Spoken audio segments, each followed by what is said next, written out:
Тәнге қонағыбыз мән таныштырыға ашығабыз. Генерал Меңлеғали Шаймұратовтың тыуына 27 августа 122 ел. Ошы оңайдан республикала түрлі саралар планлаштырылған Ағидел журналының августаны тулы ханса генерал Шаймұратов тарихи романынан тұра.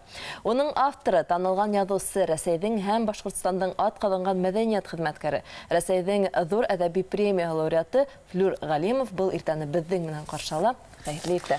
Хәйрле иртә. Флюр Миншарифовна, шулай дип генерал Шаймұрат тарих романын язуга нимә сәбәпсе булды? Әйдә әңгәмәне ошоны асыклаудан башлайык әле.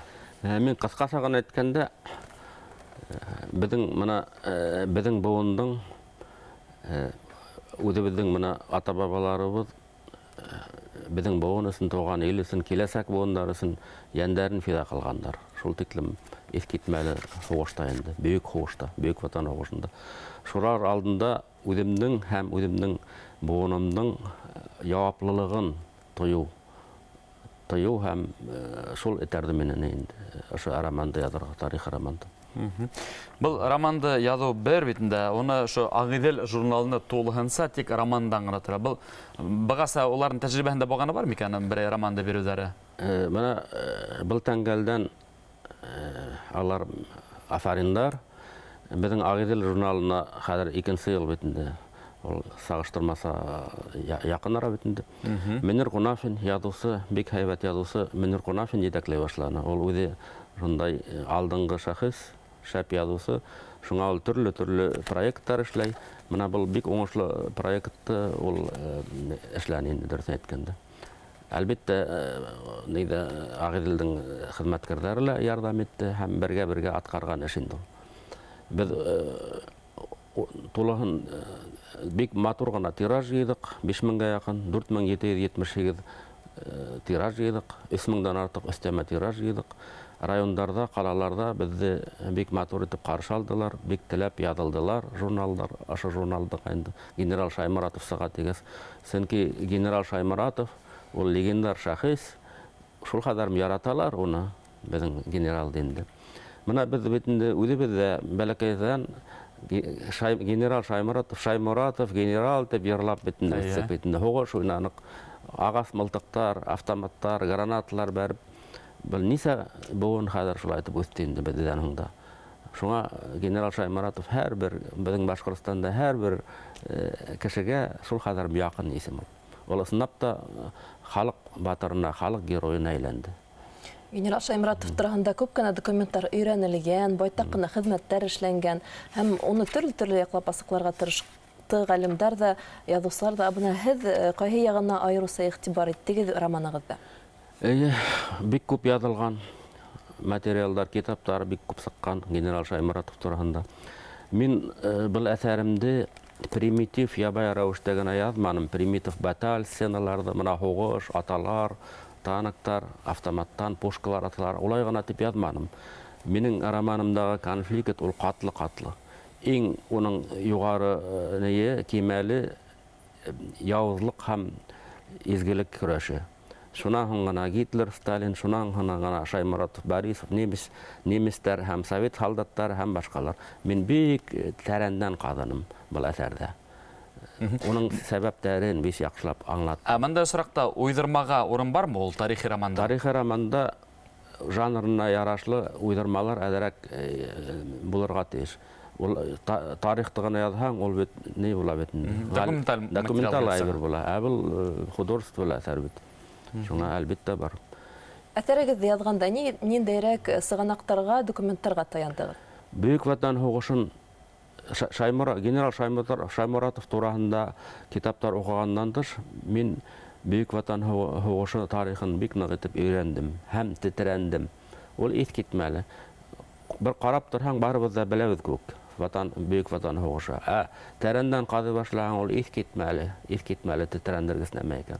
Мин тетрәнеп, искитмәле шул кадәр тетрәнештәр кисереп яздым.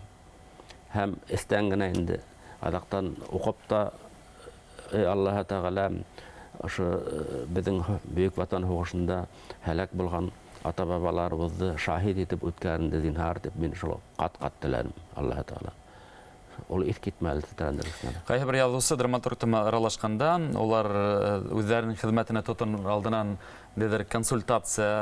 консультанттарга мөрәҗәгать итәләр. Бу осракта һез тарихчылар бәлки тарафынан һезгә кәңәш бирүсе, консультация бирүселәр булгандыр.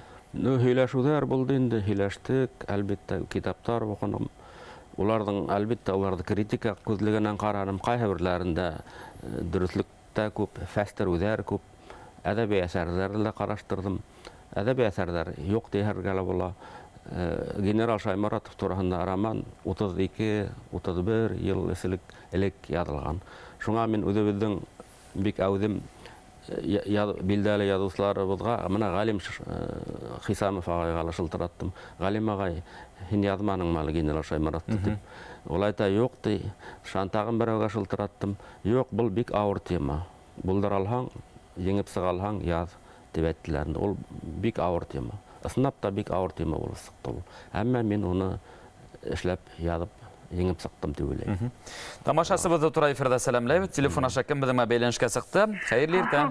Һаумыһығыҙ, хәйерле иртә, һаумыһығыҙ. Бына минең һорауым бар авторға.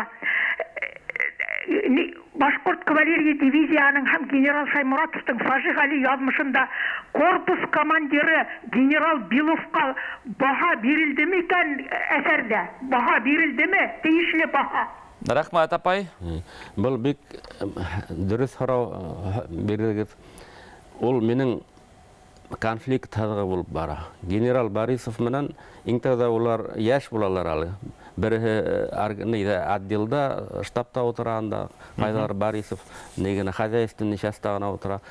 Генерал Шаймаратов бетінде ул саҡта эскадрон командиры була, шәп. Шунда уҡ башлана конфликт. Ул ғүмер бойы бара уларҙың конфликт. Аҙаҡтан осрашалар, яу булды. Әлбиттә, мин баһа бирҙем был неге. Был мөһим һорау. Рәхмәт һорау булсын.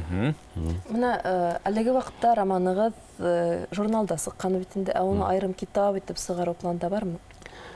Минең планда бар, әлбиттә. Менә өҫтәгеләр аҡ йорт нисек ҡарар. Улар подпис ни булһа, ризалығын бирһә, китап нәшриәтендә сығаралар бер һүҙһеҙ. Әле Флора гына зурына күләмле эштә аткарып сыкканыгыз һәм әле демократиялыкка сыкты бит инде. Шулай бит. Халыгына алып ихласыннан укый ала, таныша ала. Ушундай тарихи материалдар белән алдагы иҗади пландарыгыз ортаклашагыз инде. Тагыла ниндирәк уй, нияттәр башыгызда кайнай. Буны романда язып сыккас, мин яздым да котылдым дип уйлагайным. Алай гына түгел икән. Әллә кайлардан хәзер сакырдылар, Ырымбурдан сакырдылар, Силәбенән, Силәбе өлкәһенән сакырдылар, калалардан, райондардан сакыралар түңәрәк өстәлләргә, китап укучылар конференцияларына, осрашуларга сакыралар, шуна интервьюларга сакыралар, гәзит журналдар. Менә былай гына котылырлык түгел икән бу генерал Шаймаратов. Халык шул тиклем искитмәде бу темага, ошо тема халыкка охшай икән. Үҙемнең нидәрем, пландарым тагын бар. Мөхәммәтша Буранғолов дигән бик бөйөк шәхесебез бар безнең. Ул безнең башҡорт халҡыбыҙҙы бер башҡа күтәргән, искитмәле күтәргән бик ҙур шәхес. Уның 23 йәшендә генә бөйөк Урал батыр эпосын яҙып алыуы һәм безнең халыҡҡа, шул безнең халыҡты искитмәле күтәрҙе бер башҡа, бөтә донъяла. Бөтә донъялағы ғалимдар һәм мәҙәниәтле халыҡтар Урал батыры эпосын беләләр һәм башҡорт телен беләләр, башҡорт халҡын беләләр. Мөхәммәтша Буранғоловты 6 тапҡыр төрмәгә ултыртҡандар, нитеп, милләтселектә ғәйепләп. Менә шул бөйөк шәхесте багышланган мин роман яҙырға тейешмен. Ул минең бик ҙур үҙемдең нейем, бурысым.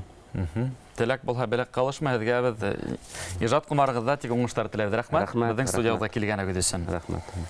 Тамашасыларыбыҙҙың хәтеренә төшөрәбеҙ. Шайморатов генералдың тыуған көнө айҡанлы. Бына «Ағиҙел» журналының яңы һаны тулыһынса ошо бөйөк беҙҙең шәхесебеҙгә бағышланған, уға бағышланған роман сыҡҡан. Шуға күрә кем әле уҡымаған, алығыҙ, уҡығыҙ. Ә инде студиябыҙҙа ҡунаҡта беҙ ошо хаҡта һөйләштек.